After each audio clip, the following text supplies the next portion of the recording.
Can you believe it's 2017 and the Vikings are still trying to run the ball through the goal line for a touchdown? Yeah, me neither. Skol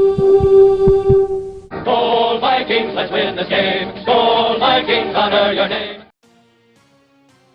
Hey guys, what's up? JoZ back here again. Today we're bringing you the Vikings 2016-2017 offense review. And who would have thought that this offense would have been so different this year, running through Adrian Peterson, almost guaranteeing a 1,500 plus yard performance running the ball for the team, and it was everything but. So let's start at the helm. Of course, everybody thought coming into the season our quarterback would be Sam Bradford. So let's look at Sam Bradford. His stats might be his best of his whole career: 20 touchdowns, 5 interceptions, 3,877 yards, and a 99.3 rating. Very solid, very good. You can't look past his stats for having such a patchwork, the worst offensive line, and really one of the worst in the history of the whole NFL. We have TJ Clemmings just being not getting in the way of any defenders and having free reign right to Sam Bradford. He had to do a lot of check downs, yes, but with the offense, he really had to do it. And with no running game, teams couldn't respect the running game, so that helped the pass game, the pass rush as well. And is held Sam Bradford to having to force some passes, and he only threw 5 interceptions, so it's very impressive. 20 touchdowns, not a ton, but nevertheless not awful. And a single season record, beating Drew Brees' completion percentage record, 71.6% on the year. Very good. And he did throw the ball 552 times because we couldn't run the ball. So that all in is a very good bright spot for Sam Bradford. He'll probably be on the team next year. I can almost guarantee you will be. And 3,877 yards, very good, especially when we're used to very subpar performances. I'm not sure. I think this is. I can almost guarantee it's the best from 2009 Brett Favre. I think he threw a little over 4,000 yards.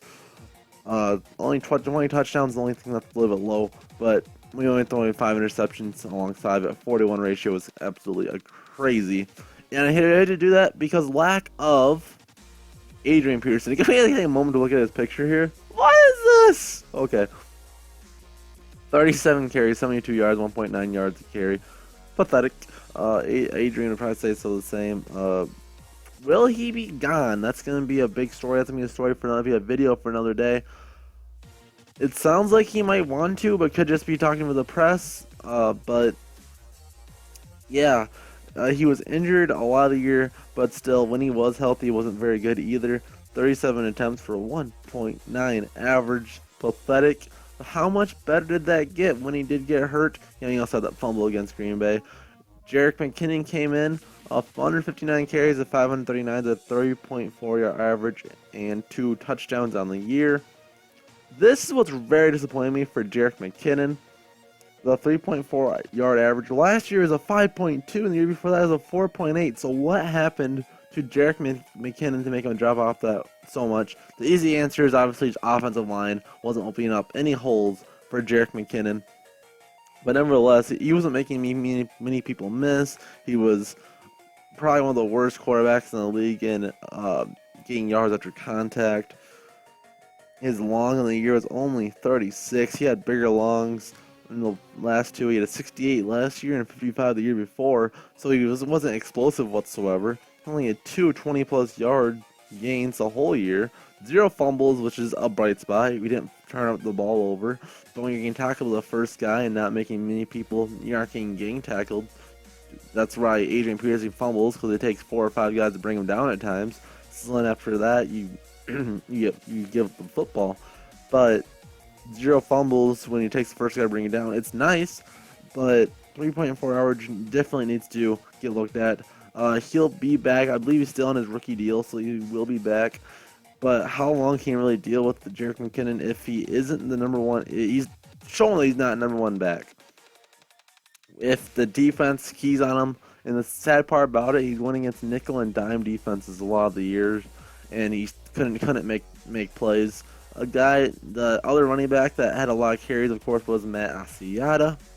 121 carries for 402 yards, 3.3 average, and 6 touchdowns. Jerick McKinnon only 2 touchdowns. Matt Asiata got 3 times that with 30 less carries. And the 3.3 average is low, but this is what we've come to expect of Matt Asiata. The years prior, he had a 3.9 average, a 3.5, 3.8, and a 3.0, but then 2012 he only had 3 carries, so don't look into that too much. It was his worst career one, but it's not a big drop at all, and that's the difference between him and Jerick McKinnon, because you expect Matt Asiata to plow through for those few short yards, but he still had 2 20-plus yards, just like McKinnon. You expect McKinnon to be the guy that can give you the explosive runs, but he tied Asiata, and Asiata again had 30 less carries. Who knows what he would have done with those carries. The 402 yards, 3.3 average, 6 touchdowns. Who really had a better year? I would give it to, over the majority of the year, was Matt Asiata, because he was a much better pass protector as well. And the receiving, I didn't even look at the receiving stats.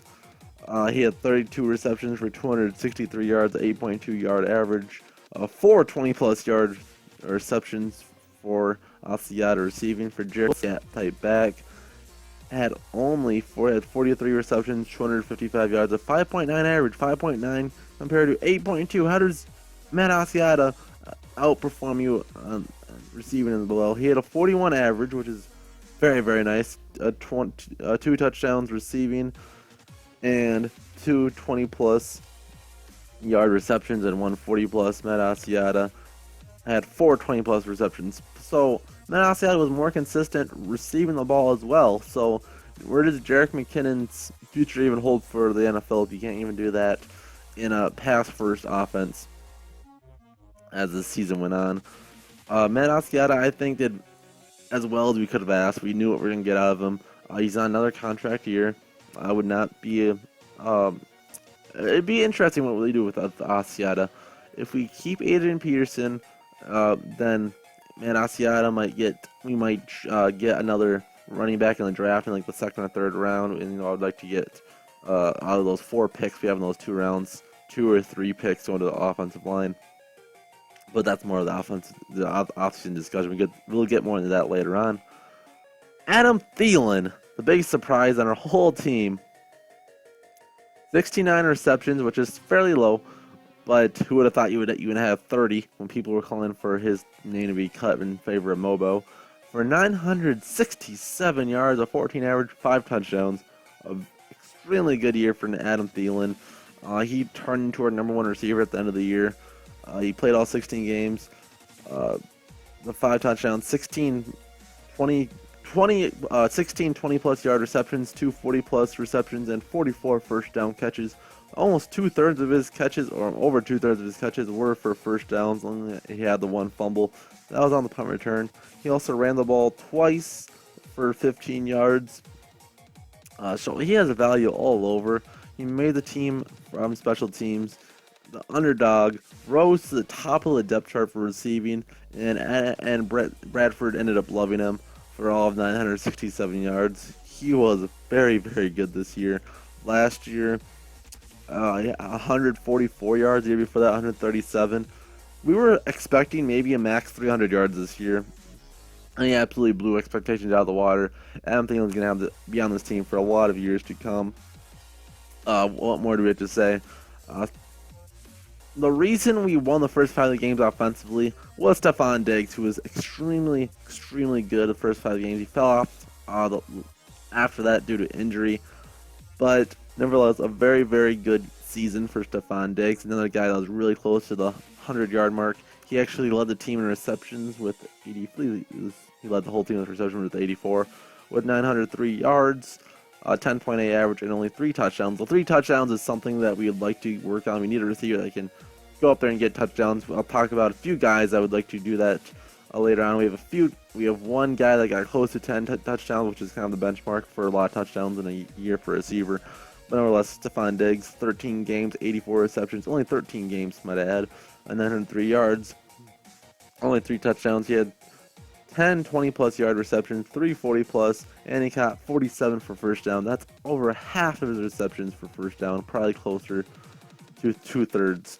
of his passes were for first down. Stephon Diggs is a vital part of our offense. If we get Thielen and Diggs in our starting offense, that's a very, very cover. Healthy Stephon Diggs is very, very deadly. I think he has an Antonio Brown type ceiling. Now, another surprise offensively was Cordero Patterson, who had 52 receptions, 453 yards for 8.7 average, and 2 touchdowns. Uh, Very close to his best season as a player. He's still a first round pick, so I think it's still fairly disappointing. But uh, it's improvement over the last couple of years. In 2015, he played 16 games, only had 2 receptions for 10 yards. The year before that, 33 receptions for 384 yards. So he very much outplayed his prior 2 seasons, but his rookie year was, I would still say, his best year, where he caught 45 passes for 469 yards, a 10.4 yard average. But this season, 52 receptions and two touchdowns, only 4 20-plus yard receptions. You would like to see his next step would be being that deep threat. If he could be Mike Wallace type receiver, be able to, because we tried to make Charles Johnson a deep threat this year, and that did not work out good. I think he's 6'2", 222 pounds. He has all the athletic ability in the world to go up there and make those plays. Rushing, 7 attempts for 43 yards, a 6.1 yard average. I would have really liked if we would have tried Patterson in the running game, do a Montgomery type thing that the Packers did, and let at least try a few games where he was the secondary running back or whatever, give him 5 to 10 carries and just see what he would do. You aren't losing much in the running game, and you're just gaining, having Cordell Patterson a few more touches. So I don't know why they didn't try to do that. Maybe they tried it in practice and it didn't seem to work out. But yeah, he's shown he was a running back in the past. His rookie year, he had 12 attempts for 158 yards. It's a 13.2 average, you guys. Year after that, 11.7. Even last year, he had 7.5 and 6.1 as the season just got done. So it was his worst season running the ball, but you didn't have many tries to do it, so just a few bad runs just brings the average way down. He still had a 120-yard run to boot. And this kick returning, of course, the biggest reason he still made the team. 790 is a 31.7 yard average. Got a touchdown in the year and 20 plus yards run, 440 plus yard runs, but 1 fumble. Cordell Patterson still a vital part of this team, but we would really like to see him to make the next step. This is one guy in particular that if he could work on it, he looked like he started buying into Mike Zimmer this last year, and he put a lot of work in. If he could work with a guy like Stephon Diggs or Adam Thielen to get his route running down, he could be a really good receiver. He wants us to pick up the option. I don't think we will. I think we might resign him to like a 2 or 3 year deal with less money, and that's what I foresee for his future. But if he can get him to a 60 to 70 yard reception type guy that can get us deep balls, an 8.7 yard average is not very good. When Stephon Diggs at 10.8 and Adam Thielen got 14. Cordell Patterson is faster than both of those two. He should be a 20 yard average guy almost. But nevertheless, a nice bounce back year for Patterson, and should warrant him a look next year to be a number 3 or number 4 receiver next year as well. One of the disappointments that were this year was Charles Johnson. A lot of you don't really know about Charles very well, but his first season in Minnesota in 2014, he had 31 receptions for 475 yards and 2 touchdowns. This year, 20 receptions for 232 yards, 11.6 yards average, and couldn't find the end zone at all. Charles Johnson had quite a nice connection with Teddy Bridgewater. A lot of fans and experts were saying that Charles Johnson might lead our team with interceptions this year, and we're really expecting him to have 70 to 80 receptions. With Sam Bradford, it couldn't seem like they could click, and he quickly found his way down the depth chart and was the number 4 or number 5 receiver at times. I don't expect Charles Johnson to be on the team next year, especially if Laquan Treadwell can figure out the wide receiver position. He ended the year with only 1 reception for 15 yards. He was, of course, our first-round rookie. He's only 21 years of age, so don't give up on him yet. He's 6'2". You really want him to be the big-bodied red zone target. I don't know if it's due to injury or due to him not knowing the playbook. It's probably a combination of the two that kept him off the field. In the middle of the year, I was really hoping we could see more of Laquan Treadwell over a guy like Charles Johnson or even Cordell Patterson. Because Patterson was just in his little hitch routes and just catch the ball on the hit route and go.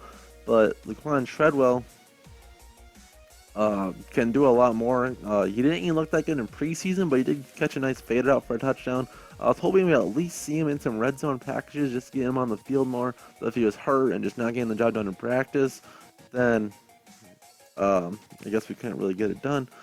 But for the last skill player, we'll talk about Kyle Rudolph, who had 83 receptions for 840 yards, a 10.1 yard average, and 7 touchdowns.